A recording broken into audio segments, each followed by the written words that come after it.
City cable news కి స్వాగతం. చిలకలపూడిలో వడ్డీ వ్యాపారిని గుర్తు తెలియని దుండగులు హత్య చేయడం కలకలం సృష్టించింది.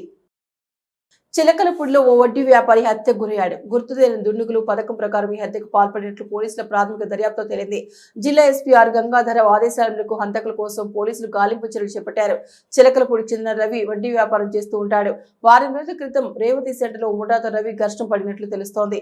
జరిగిన ఘర్షణలో మృతుడు రవి ప్రత్యర్థ ముఠాలని ఒకరిని కొట్టగా సదరు ముఠాలని ముగ్గురు వ్యక్తులు పథకం ప్రకారం మధ్యమతులు ఉన్న రవిని మంగళవారం రాత్రి వెంబడించి చిలకలపూడిలోని ఆయన ఇంటి ముందే కత్తులతో పొడిచి హతమార్చారు. కత్తిపోటులకు తీవ్రంగా గాయపడిన రవి రక్తపు మడుగులో సమీపంలోని బంధువుల ఇంటికి వెళ్లి ఆసుపత్రికి తీసుకువెళ్లమని కోరగా బంధువులు హుటాహుటిన ఆసుపత్రికి తరలించారు. ఆసుపత్రిలో చికిత్స పొందుతూ రవి మృతి చెందాడు. జరిగిన సంఘటనపై సమాచారం అందుకున్న చిలకలపూడి పోలీసులు కేసు నమోదు చేసి సీసీ ఫుటేజ్ల ఆధారంగా హంతకుల కోసం గాలింపు చర్యలు చేపట్టారు.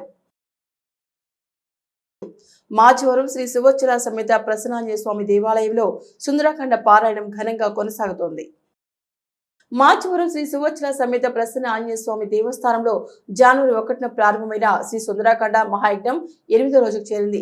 ఉదయం 8 గంటలకి ఇటికాల చంద్రశేఖర్ శాస్త్రి ఆధ్వర్యంలో ప్రాతః సూక్తంతో కార్యక్రమాలు ప్రారంభించారు. అనంతరం పొక్కులూరి హర్నాథ శర్మ మండప దేవతలకు హోమాది కార్యక్రమాలతో పాటు సుందరకాండ మహాయజ్ఞాన్ని ప్రారంభించారు.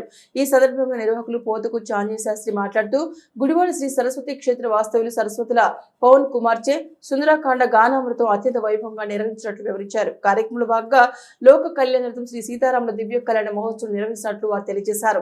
ఈ నెల 11వ తేదీ వరకు లోక కళ్యాణార్థం నిర్వహించే తలపెట్టిన ఈ మహాయజ్ఞంలో భక్తులు పాల్గొనాలని వారు విజ్ఞప్తి చేశారు. ఈ కార్యక్రమంలో జోసిల బాలకృష్ణ శర్మ, పుక్కునూరి శ్రీనివాస్ శర్మ, కాశీపట్ల శ్రీనివాస్, కొట్టే నాగమణి, సమ్మెటి నాగరాజు, రాజేశ్వరి, పలువురు సత్యసాయి సేవాదళ సభ్యులు పాల్గొని సేవలు అందించారు.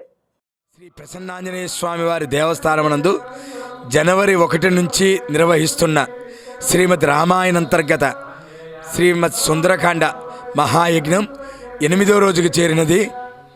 ప్రతిరోజు ఉదయం ప్రాతఃసూక్తంతో ప్రారంభమయ్యే కార్యక్రమాలు సుందరకాండ మహాయజ్ఞాన్నితో ఉదయం కార్యక్రమాలను ముగించుకుని విశేషంగా ఉదయం 10:30 నుంచి స్వామివారికి ఇష్టమైనటువంటి భక్తుల కోరిక మేరకు సకల వ్యాపారాభివృద్ధి కొరకు అనేకమైనటువంటి హోమాల్ని నిర్వహిస్తున్నాము. అలాగే నిన్నటి రోజు గుడివాడ సరస్వతి క్షేత్రం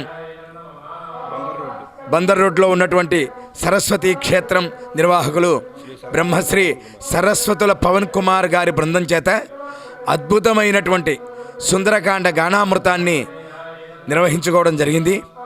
ఈరోజు సాయంత్రం లోక కళ్యాణార్థం శ్రీ సీతారామచంద్రస్వామి వారి దివ్య కళ్యాణ మహోత్సవం నిర్వహించడం జరుగుతుంది. ప్రసన్నాంజనేయ స్వామి వారి యొక్క దేవస్థానం నందు లోక కళ్యాణార్థమై నవాన్నకి దీక్షగా శ్రీ సుందరకాండ మహాయజ్ఞం జరుగుతూ ఉన్నది. ఇందులో ముఖ్యంగా ఈ యొక్క పూర్ణాహుతి గురించి ప్రతి ఒక్కరూ కూడా విచ్చేసి పూర్ణాహుతి గురించి మాట్లాడుకోవాలి. పూర్ణాహుతికి అందరూ కూడా విచ్చేయాలి. ఈ పూర్ణాహుతి 11వ తారీఖే ఎందుకు పెట్టామంటే అయోధ్యలో క్రితం సంవత్సరం 22వ తారీఖు ఈ యొక్క రాముల వారిని ప్రతిష్ఠ చేశారు. ఆ సందర్భంగా ఆ ద్వాదశి తిథి నాడు ఆ యొక్క రాముల వారిని ప్రతిష్ఠ చేశారు. అదే సంవత్సరం ఈ 2025వ సంవత్సరంలో రేపు 11వ తారీఖు ద్వాదశి తిథి. ఆ రోజు ఉదయం అక్కడ కూడా మనకి అయోధ్యలో కూడా 11వ తారీఖే నిర్వహిస్తున్నారు.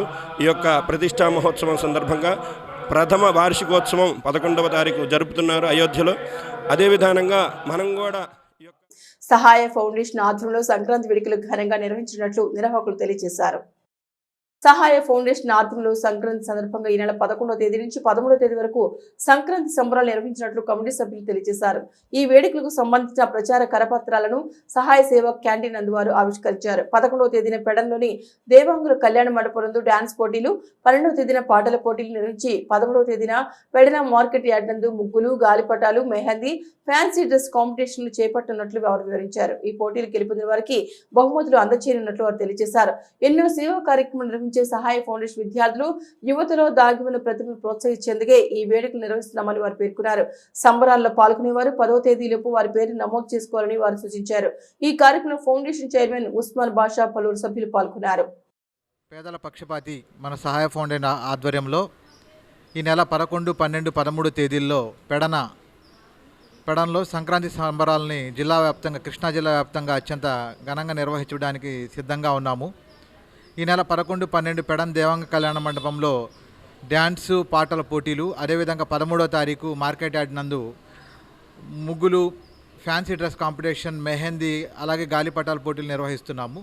కృష్ణా జిల్లా వ్యాప్తంగా మరి యువతలో ఉన్న ప్రతిభను ప్రోత్సహించి మరి వారికి బహుమతులు అందించే ఈ కార్యక్రమంలో ప్రతి ఒక్కరు కూడా పాల్గొని ఈ కార్యక్రమాన్ని విజయవంతం చేయవలసిందిగా కోరుతున్నాం. ఈ నెల 10వ తారీఖు లోపు ఎవరైతే పాటలు, డ్యాన్సు, అదేవిధంగా మిగతా మనం నిర్వహించే పోటీల్లో పాల్గొనదలిచారో వారందరూ కూడా మా పాంప్లెట్లో మా సహాయ ఫౌండేషన్కి ఫోన్ చేసి తమ పేర్లను 10వ తారీఖు లోపు నమోదు చేసుకోవాలని కోరుతూ ఈ జనవరి 11, 12, 13 తేదీల్లో సహాయ ఫౌండేషన్ ఆధ్వర్యంలో గాజుల సాంబయ్య నాయుడు గారి సహకారంతో సంక్రాంతి సంబరాలు నిర్వహించడం జరుగుతుంది. కాబట్టి మన బందర, మచిలీపట్నం, పెడన మొత్తం మన కృష్ణా జిల్లా వ్యాప్తంగా కూడా అన్ని స్కూల్స్, కాలేజీలకి ఈ పాంప్లెట్లు అనేది పంచడం జరిగింది. అలాగే ఈ పోటీల్లో పార్టిసిపేట్ చేసే వాళ్ళందరూ కూడా ఈ నెల 10వ తారీఖు లోపు వాళ్ళ పేర్లు నమోదు చేసుకోవాలి. తర్వాత 13వ తారీఖు పెడన మార్కెట్ యార్డ్లో ప్రైజ్ డిస్ట్రిబ్యూషన్ కార్యక్రమం ఉంటుంది. పాల్గొన్న ప్రతి ఒక్కరికి పార్టిసిపేట్ ప్రైజ్ అనేది ఉంటుంది. కాబట్టి అందరూ కూడా 10వ తారీఖు లోపు వాళ్ళ పేర్లు నమోదు చేసుకోవాలని అందరినీ పేరున మనం చేస్తున్నాము. సంక్రాంతి సందర్భంగా సంస్కృతి పాఠశాలలో రంగవల్లి పోటీలను నిర్వహించారు. సంక్రాంతి పండుగను పురస్కరించుకొని మార్కెట్ యార్డ్లోని సంస్కృతి ప్లే స్కూల్లో విద్యార్థుల తల్లిదండ్రులకు పాఠశాల నిర్వాహకులు రంగవల్లుల పోటీలు నిర్వహించారు. ఈ పోటీలో తల్లిదండ్రులు తమ చిన్నారులతో పాల్గొని సంక్రాంతి పండుగ ఉట్టిపడేలా రకరకాల రంగవల్లులను వేశారు. ఈ సందర్భంగా పాఠశాల కరెస్పాండెంట్ కోమరగిరి చంద్రశేఖర్ మాట్లాడుతూ చిన్నతనం నుండే పిల్లలలో మన సంస్కృతి సాంప్రదాయం పెంపొందించి వాటి విలువలు, విశిష్టతను వారికి తెలియపరచడానికి ఈ వేడుకలు నిర్వహిస్తున్నట్లు వివరించారు. ఈ పోటీలలో గెలుపొందిన వారికి నిర్వాహకులు బహుమతులను అందజేశారు. మచిలీపట్నంలో కొమరగిరి సంస్కృతి ప్లే స్కూల్ నందు సంక్రాంతి సంబరాల సందర్భముగా ఇక్కడ చదివిస్తున్నటువంటి తల్లిదండ్రులకు రంగవల్లులు అంటే ముగ్గుల పోటీలని ఈరోజు సాయంత్రం ఇక్కడ నిర్వహించడం జరిగింది. చాలా ఉత్సాహంగా మహిళలందరూ కూడా విచ్చేసి ఈ కార్యక్రమాన్ని జయప్రదం చేశారు. తెలుగుకి ఒక ప్రత్యేకమైనటువంటి స్థానం ఉన్నది. ఎందుకంటే మనకు తెలుసు భారతదేశం అంటేనే వివిధ భాషలకి నిలయం. అయితే ఈ భాషల్లో అత్యధికంగా ఉన్నటువంటి 56 అక్షరాలతో ఉన్నటువంటి భాష ఏదైనా ఉంది అంటే అది తెలుగు మాత్రమే. 56 అక్షరాలతో ఉన్న భాషతో పాటు ప్రపంచంలో అందరికీ చాలా ఎక్కువ ఇష్టం. ముఖ్యంగా మన సంక్రాంతి పండుగని ఎందుకు ఇంత ఉత్సాహంగా జరుపుకుంటామంటే సంక్రాంతి నాటికి రైతులందరికీ కూడా పంట చేతికి వచ్చి అందరి ఇళ్ళు కూడా కలకల్లాడుతూ ఉంటాయి. కొత్త అల్లుళ్ళు, కొత్త కోడళ్ళు అందరూ వచ్చేసి పిండి వంటలతోటి వాళ్ళ యొక్క నృత్య సాంప్రదాయాలతోటి ఎంతో వైభవంగా ఈ పండుగని మనం జరుపుకుంటూ ఉంటాము. అందులో ముఖ్యంగా మనం చేసేది ఏంటంటే ఈ ముగ్గులన్నీ పెట్టుకోవటం అనేది కూడా మన సంస్కృతి సాంప్రదాయాలకు ప్రతిబింబించే ఒక పండుగ అన్నమాట. ఇక్కడ మంచి మంచి ముగ్గులు వేసుకొని, రంగవల్లులతో ముగ్గులు వేసుకొని దాంట్లో బొబ్బెమ్మలు పెట్టుకొని అందరూ కూడా ఏం చేస్తారంటే హరిదాసులు వస్తుంటారు. వాళ్ళందరికీ మనం ధాన్యము, ధనము అన్నీ కూడా ఇచ్చి వారి యొక్క ఆశీస్సులు కూడా మనం పొందుతూ ఉంటాము.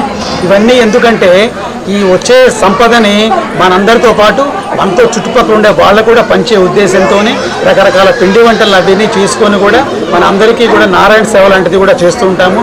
అందులో ముఖ్యంగా మన సంస్కృతి పాఠశాలలో సంస్కృతి అంటేనే మనకి హిందూ కల్చర్ కానీ అన్నీ తెలిసేలా నేర్పిస్తున్నారు పిల్లలకి ప్రతి ఒక్క ఫెస్టివల్ ఏదైతే ఉండిందో దానికి అసలు ఎలా చేస్తారు ఏంటి అనేది ఎవరికి తెలియదు. చాలామంది కొంతమంది కూడా తెలియదు.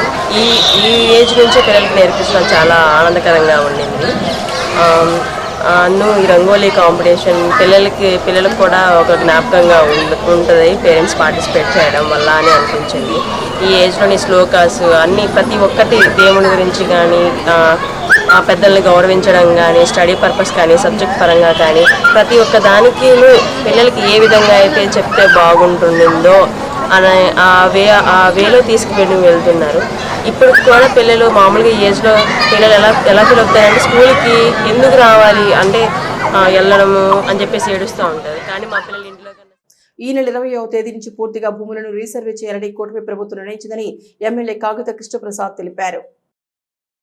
ఈ నెల 20వ తేదీ నుంచి పూర్తిగా భూములను రీసర్వే చేయాలని కూటమి ప్రభుత్వం నిర్ణయించిందని ఎమ్మెల్యే కాగిత కృష్ణప్రసాద్ తెలిపారు. ఇందులో భాగంగా బంటుమిల్లి మండలంలో మల్లేశ్వరం గ్రామం పైలట్ ప్రాజెక్ట్ గా ఈ రీసర్వే కార్యక్రమాన్ని ఎమ్మెల్యే కాగిత కృష్ణప్రసాద్ ప్రారంభించారు. ఈ సందర్భంగా ఆయన మాట్లాడుతూ వైసీపీ ప్రభుత్వంలో ల్యాండ్ టైటిలింగ్ యాక్ట్ తీసుకొచ్చి రైతుల భూములకు రక్షణ లేకుండా పోయిందని, ఎన్డీఏ ప్రభుత్వం రాగానే ఆ ల్యాండ్ టైటిలింగ్ యాక్ట్ ను రద్దు చేయడం జరిగిందని పేర్కొన్నారు.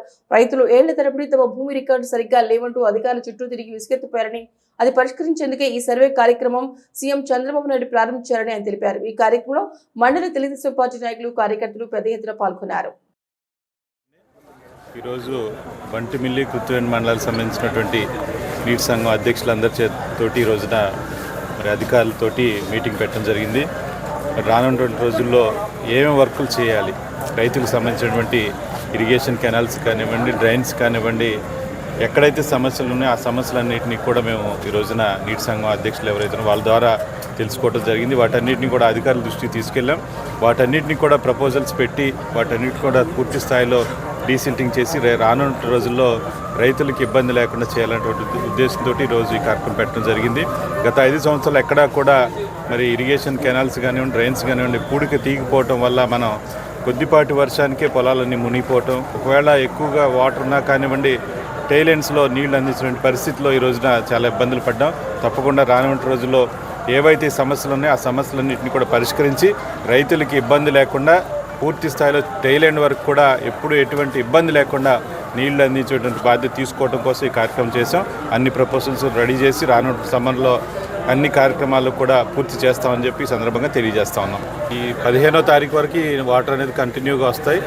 ఎక్కడైతే చెరువులు ఉన్నాయో ఆ చెరువులన్నింటి కూడా ఇప్పుడే పూర్తి స్థాయిలో నింపుకుంటే మళ్ళీ నెక్స్ట్ విడతలో ఫిబ్రవరిలో కూడా ఒకసారి నాటు సారా రహిత జిల్లాగా చేయడానికి కృషి చేసినట్లు AP enforcement and excise department additional superintendent V Bhargav తెలిపారు. నాటు సారా రహిత జిల్లాగా చేయడానికి కృషి చేసినట్లు AP enforcement and excise department additional superintendent P Bhargav తెలిపారు. పెడన్లోని దక్షిణ తెలుగు పాలెంలో గ్రామ సభ నిర్వహించి నాటు సారా తయారు చేస్తే కఠిన చర్యలు తీసుకుంటామని ఏఎస్ స్పష్టం చేశారు. నాటు సారా తయారీ వదిలిపెడితే వారికి భవిష్యత్తులో పునరావాసం కల్పించడానికి ప్రత్యేకంగా చర్యలు తీసుకుంటామన్నారు. ఇందుకోసం గ్రామ స్థాయిలో కమిటీలు, మండల స్థాయిలో కమిటీలు ఏర్పాటు చేయడం జరుగుతున్నారు. ఈ కార్యక్రమం enforcement inspector P Venkateswaramma, SI Ravi, councillor Sirivella JS, VRO Naganjaneyulu, మహిళా పోలీసులు, అంగన్వాడీ కార్యకర్తలు, గ్రామ పెద్దలు పాల్గొన్నారు. ప్రాసెస్లో ఇందులో ఏం చేస్తారంటే ముందు ఇంటింటికి వెళ్ళి వాళ్ళకి తెలియపరిచి వాళ్ళకి చెప్పడం, ఇంకేమైనా సమాచారం ఉంటే మిగతా వాళ్ళు తెలియపరచడం. ఈ కమిటీలు ఏర్పరచుకున్న తర్వాత నెక్స్ట్ ఈ దాడులు అనేవి ఇప్పుడు జరుగుతూనే ఉంటాయి. రైడ్స్ రెగ్యులర్గా మనకి ఎన్ఫోర్స్మెంట్ రైడ్స్ కానీ ఈ రైడ్స్ రెగ్యులర్ జరుగుతూనే ఉంటాయి. తర్వాత ఇంకోటి ఏంటంటే రిహాబిలిటేషన్. ఏమైనా వీళ్ళకి పూర్తిగా మానేసి మేము కన్ఫర్మ్ చేసుకున్న తర్వాత వాళ్ళకి ఏమైనా వాళ్ళ జీవన వృత్తికి ఏమైనా ప్రభుత్వం వారు ఏమి ఇస్తారనేది తర్వాత తెలుస్తుంది మనకి. బట్ ఏంటనేది ముందు మానుకొని తనంత కన్ఫర్మ్ చేసుకోవాలి. మేము డిపార్ట్మెంటు లోకల్ పీపుల్ పెద్దల ద్వారా కన్ఫర్మ్ చేసుకున్న తర్వాత వాళ్ళ పేర్లు రికమెండ్ చేస్తారు. ప్రభుత్వం అప్పుడు చెప్తారు రిహాబిలిటేషన్ వాళ్ళకి ఏంటి, ఏమైనా చిన్న ప్యాన్ షాప్ లాగానే పెట్టుకుంటారా, కూరగాయలు లాగానే పెట్టుకుంటారా, గేదెలు ఏమైనా వాళ్ళకి ఏమైనా కావాలా సహాయం, అటువంటిది అనేది లాస్ట్ స్టేజ్ అది. సో అది కూడా నోట్ చేసుకుంటారు మా వాళ్ళు. సో అది అయిన తర్వాత గవర్నమెంట్కి అనేది పంపడం జరుగుతుంది. సో ఇదంతా ఫేజ్డ్ మేనర్లో కాలం అంటే ఒక 1 or 2 months ఫేజ్డ్ మేనర్లో ఎంత జరగాల. రాబోయేది పండగ కాలం, పండగలు వచ్చింది కదా ఈ మధ్యలో తేలిదాదంటే కుదరదు. ఇక్కడ వచ్చిన మహిళా పోలీసు, డ్వాక్రా, మెప్మా వీళ్ళంతా మీ అందరికీ కూడా నమస్కారాలు తెలియజేస్తూ, ప్రభుత్వం ఎంతో ప్రతిష్టాత్మకంగా చేపట్టిన ఈ నాటు సారా రహిత నవోదయ కార్యక్రమాన్ని మనం అమలు చేయాలి. నవోదయ కార్యక్రమం ఏంటంటే ఇప్పుడు మనం ఎంతో ఫిల్టర్ చేసి ఎంతో జాగ్రత్తగా తయారు చేసిన లిక్కర్ వల్లే మామూలుగా ఆరోగ్యాలు పాడైపోతున్నాయి. అలాంటిది ఈ నాటు సారా ఏది పడితే అది వేసి కాసేసి అది తాగేస్తున్నారు మీరు. దానివల్ల ఆరోగ్యం దెబ్బతిని, కిడ్నీలు దెబ్బతిని, మీకు రకరకాల ఆరోగ్య సమస్యలు వచ్చి మీరు మీ మీద కేసులు పెట్టి మీరు మళ్ళీ లాయర్లకు సమర్పించుకుని ఇవన్నీ కూడా మీకు అనర్థాలే తప్పితే దీనివల్ల ఉపయోగం ఏంటి చెప్పండి? నాటు సారా వల్ల మీ పిల్లల భవిష్యత్తు కూడా దీని మీద ఎఫెక్ట్ అవుతుంది. మీరు జైలుకి వెళ్తాం, నాటు సారా కాయటం, జైలుకి వెళ్ళటం, మీ ఆరోగ్యం దెబ్బతినడం, మీ పిల్లల భవిష్యత్తు కూడా సరిగా లేక వాళ్ళు కూడా నానా రకాలుగా తయారవుతూ ఆ సమాజానికి ఇబ్బంది కదా. అది కూడా మీరు ఆలోచించుకోండి. నాటుసారా కాసేవాళ్ళు కానీ తాగేవాళ్ళు కానీ అది సక్రమంగా. హైదరాబాద్ చెందిన అవేరస్ సంస్థ SBI సహకారంతో పెడన ప్రాథమిక ఆరోగ్య కేంద్రానికి 2 లక్షల రూపాయల సామాగ్రిని అందజేసింది. పెడన ప్రాథమిక ఆరోగ్య కేంద్రానికి హైదరాబాద్ చెందిన అవేరస్ సంస్థ SBI సహకారంతో సుమారు 2 లక్షల రూపాయల విలువగల ఎక్విప్మెంట్ ను అందజేశారు. ఈ కార్యక్రమంలో పెడన PHC వైద్యాధికారి డాక్టర్ పర్వీజ్ హైదర్, వైద్య సిబ్బంది, అవేరస్ సంస్థ ప్రతినిధులు పాల్గొన్నారు.